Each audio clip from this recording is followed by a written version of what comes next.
7 answers are on the board. Name something na karaniwang gawa sa gold o ginto. Go. Ven. Quintas. Quintas. Siyempre, why not? Andiyan ba ang quintas? Of course. Pero Trixie, pwede mo pa mako number 1. Something na karaniwang gawa sa gold o ginto. Gawa sa gold. Okay lang. Pass or play? Play. Okay, Trixie, balik mo na tayo. Ito na.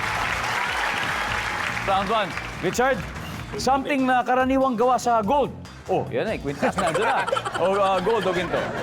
Sing-sing. O merong quintas. Maaaring may sing-sing. Nandiyan ba yan?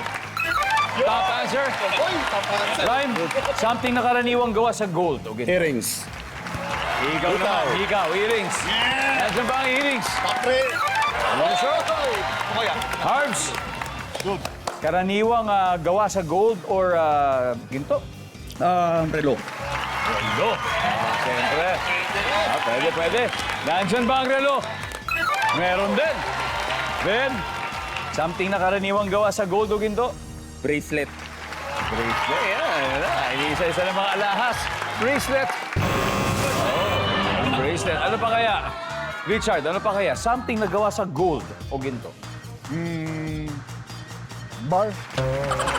Bar. Gold bar. Oh, siyempre. Gold. Oo nga. Ginto talaga yun. Gold bar. Survey says...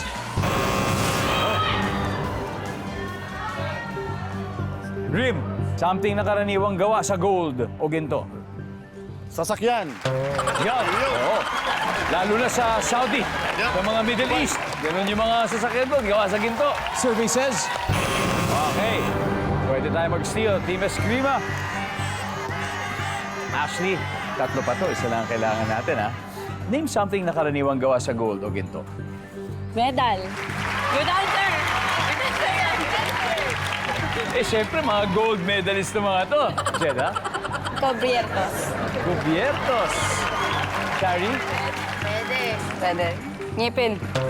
Ngipin. Pwede. Trixie, name something na karaniwang gawa sa gold o ginto. Ngipin. Ngipin. Okay, nandiyan ba ang ngipin? For this round, makuha pa nila? Survey says.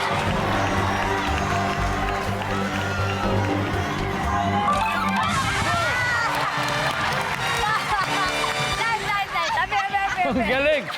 Panalo sa round 1 ng Team Eskrima. May 70 points na sila. Pero maaga pa ang laban. Sigurado akong hindi mararatel ang The Gym Gods.